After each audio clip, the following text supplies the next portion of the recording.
एक बड़ी खबर के साथ शुरुआत करते हुए, क्योंकि प्रधानमंत्री आवास में बड़ी बैठक लगातार जारी है। इस बैठक में तीनों सेनाओं के प्रमुख मौजूद हैं। सीडीएस अनिल चौहान, एनएसए अजीत डोभाल इस बैठक में मौजूद हैं। रक्षा मंत्री राजनाथ सिंह भी इस बैठक में मौजूद हैं। और अब इस बैठक में सीज फायर के बाद अब आगे की रणनीति बनाई जा रही है। आगे की रणनीति पर मंथन किया जा रहा है। और जब ये बैठक खत्म होगी, इसके बाद एक प्रेस कॉन्फ्रेंस होनी है। और अब उस प्रेस कॉन्फ्रेंस में किन किन बड़ी बातों का जिक्र होता है, या चूंकि ये जो सीज फायर हुआ है वो भारत ने अपनी शर्तों पर किया है, तो किन किन शर्तों पर किया है उसको सबके सामने रखते हुए नजर आने वाले इस प्रेस कॉन्फ्रेंस में। और इसकी बैठक जिसमें सीडीएस अनिल चौहान मौजूद है, एनएसए अजीत डोभाल भी इस बैठक में मौजूद है। और आगे की रणनीति पर फिलहाल मंथन चल रहा है। हमारे साथ गेस्ट का पूरा पैनल भी चूंकि मौजूद है। एक बार फिर से चर्चा की तरफ बढ़ते हुए माथुर साहब आपके पास आते हुए, क्योंकि ये तो साफ संदेश पूरे विश्व को दे दिया है भारत ने कि भारत आतंकवाद के खात्मे के लिए किसी भी हद तक जा सकता है। आतंकवाद के समूल नाश के लिए किस तरीके से जवाब भारत दे सकता है वो पूरी दुनिया ने देख लिया। बिल्कुल पलक, ये बिल्कुल साफ, बहुत स्ट्रॉन्ग, वही मैं थोड़ी देर पहले बता रहा था, बहुत स्ट्रॉन्ग और बहुत पावरफुल मैसेज किया है। आतंकवाद किसी भी सूरत में और किसी भी तरीके का हमें मंजूर नहीं है।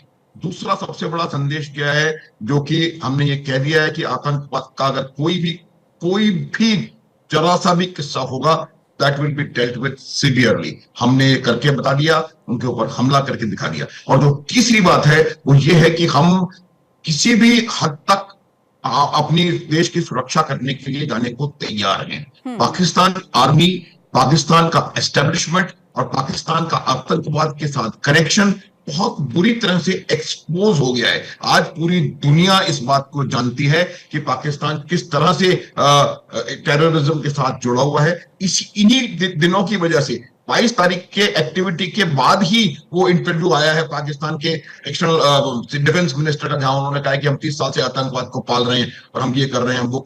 तो एक बात उनका मानना, दूसरी बात उनको सही माकूल जवाब देना, तीसरी बात उनका फिजिकली एक्सपोज हो जाना कि किस तरीके से वो आतंकवाद में शामिल हैं, और चौथा उनकी आर्मी, खोखली आर्मी और उनके बेकार एयर डिफेंस सिस्टम्स का बिल्कुल पूरी दुनिया के सामने आ जाना। देखिए पलक, मैं आपको बताता हूं कि जो मिसाइलें बनाने वाली कंपनियां होती है ना, वो भी इस बात की गारंटी नहीं देती हैं। स्कैल्प जिसने बनाया है कि 100% मिसाइल अपने टारगेट पर लगेगी, हमने करके दिखाया, वो भी उस समय जबकि पाकिस्तान पूरी रेडीनेस की स्टेट में था। 15 दिन से टेंशन है बॉर्डर के ऊपर, उनकी एक्सरसाइजेस चल रही हैं, बावजूद उसके हमने 24 मिसाइल दागी और 24 की 24 मिसाइल जाके अपने ठिकाने पर पहुंची।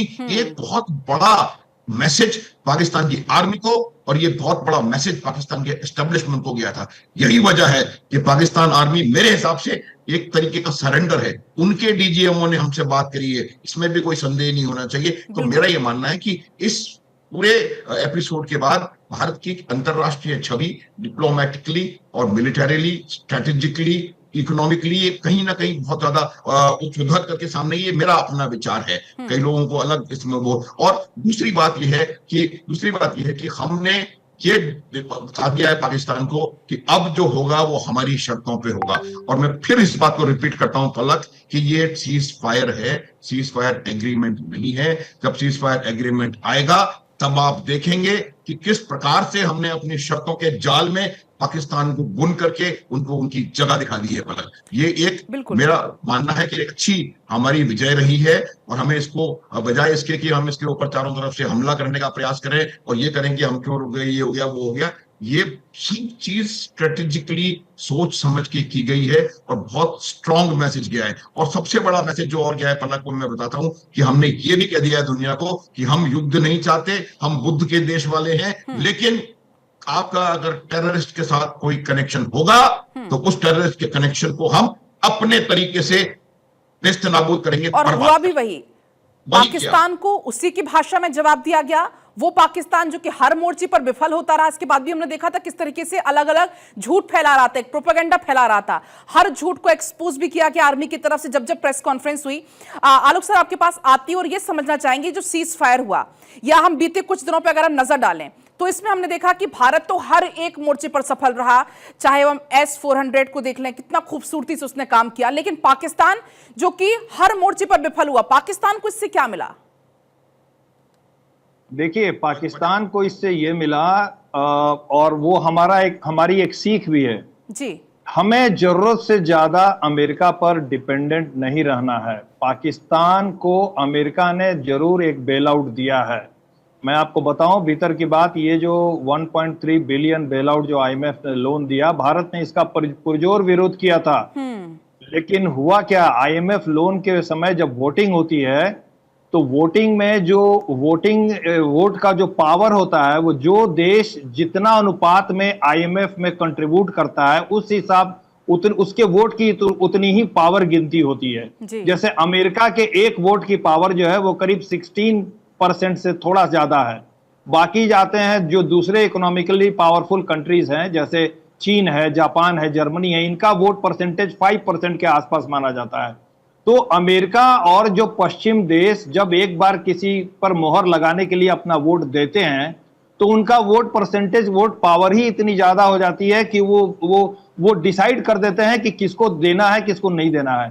तो इसमें कोई शक नहीं है कि अमेरिका का हाथ है इस पाकिस्तान को बेल आउट करने में IMF के द्वारा।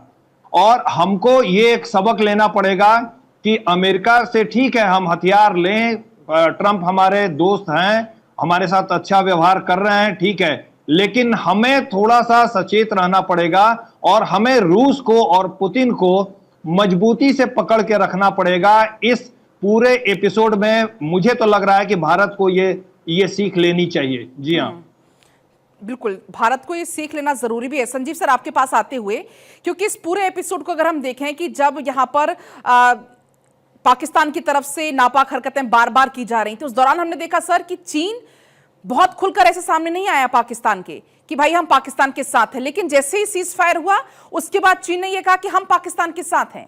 तो चीन का आप यहां पर कैसा रोल देखते हैं? देखिए, चाइना का पाकिस्तान में एक बहुत बड़ा निवेश है, जिसको कि हम CPEC के प्लान के तौर पे जानते हैं, जो कि चाइना के बेल्ट एंड रोड इनिशिएटिव का जो एक उसका कॉलोनियल प्लान है उसी का हिस्सा है।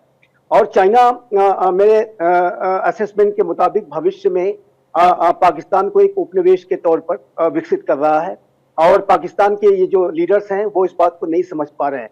लेकिन चाइना ने चूंकि एक बड़ा पैसा एक निवेश कर रखा है, साथ ही साथ चाइना और उस वजह से वो अपने संबंधों को बना करके रखना चाहता है। आपके पास में भी लौटूंगी, क्योंकि इसी बीच कुछ तस्वीरें सामने आ रही हैं। जो जवान सरहद पर खड़े हुए थे देश की रक्षा करने के लिए, सुनील कुमार की तस्वीरें, उनकी शहादत को आज हर कोई सलाम कर रहा है। आपने देखा कि मुस्तैदी से हमारे जवान सीमाओं पर खड़े रहे। राइफलमैन सुनील कुमार, जिनकी शहादत को आज हर कोई सलाम कर रहा है, क्योंकि जब सुनील कुमार जैसे जवान सीमा पर तैनात थे, पाकिस्तान को वो मुंहतोड़ जवाब दे रहे थे, तभी हम और आप घर में सुरक्षित महसूस कर रहे थे। और ऐसे में उनकी शहादत को आज हर कोई सलाम कर रहा है, क्योंकि हर एक देशवासी के मन में आक्रोश था, गुस्सा था पाकिस्तान को लेकर, और जिन्हें माकूल जवाब दे रहे थे हमारे जवान।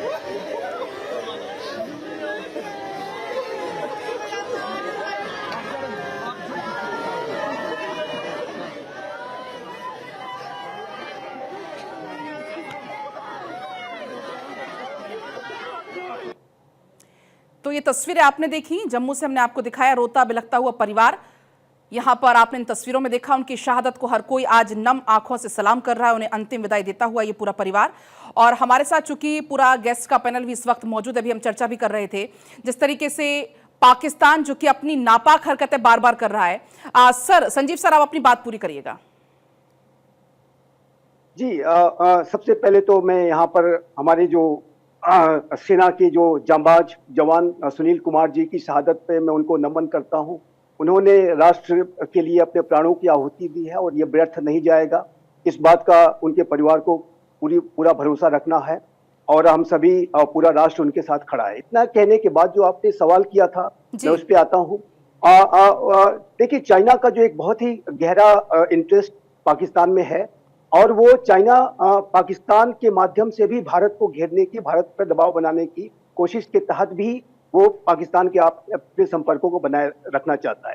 यूनाइटेड स्टेट्स ऑफ अमेरिका के राष्ट्रपति डोनाल्ड ट्रंप ने और पूरे ट्रंप प्रशासन ने जब इस सीज फायर को कराने में अपनी एक भूमिका निभाई, तो जाहिर है कि उसके बाद चाइना का जो बयान आया वो इस बात को दिखाने के लिए आया कि वो पाकिस्तान के साथ और खड़ा है, मजबूती के साथ खड़ा है।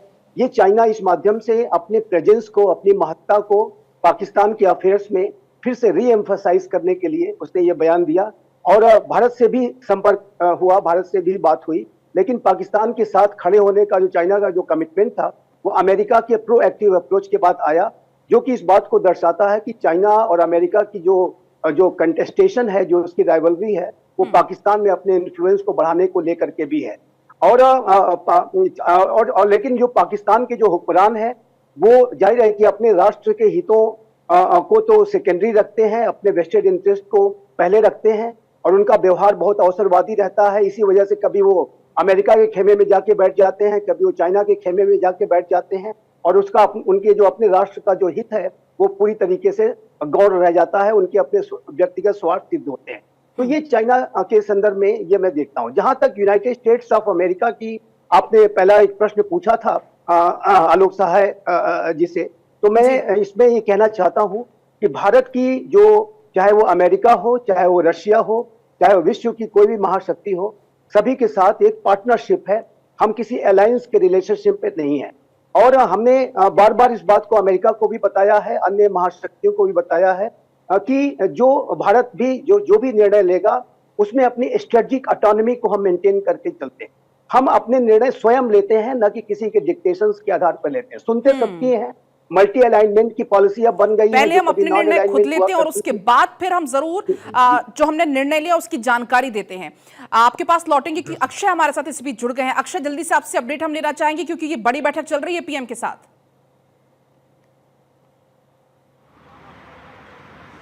फिलहाल आधे घंटे से ज़्यादा का समय हो चुका है। बैठक लगातार जारी है।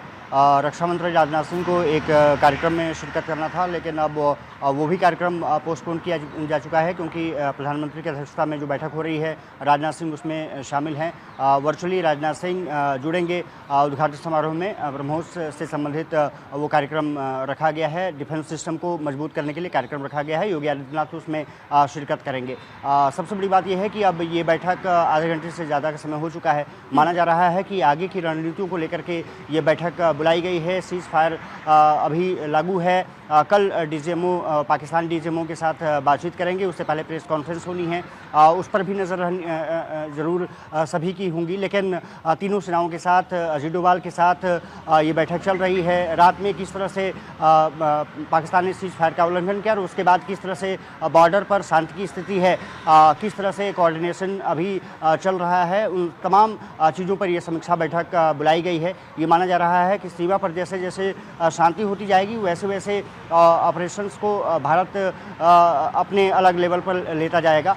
लेकिन ये मान के चलिए कि अभी जो सीज फायर है, कल हमें जो खबर आएगी, जो डीजीएमओ लेवल की जो बातचीत होगी पाकिस्तान के साथ, वो किस स्तर तक जाती है, कि आगे सीज फायर किस तरह से बढ़ता है, या फिर क्या कुछ जो एग्रीमेंट की तरफ अगर बढ़ते हैं दोनों देश तो क्या कुछ शर्तें भारत की उसमें होंगी, ये कुछ कल डिसाइड होगा। लेकिन ये खबर आ रही है कि अब बैठक कुछ देर में खत्म हो सकती है।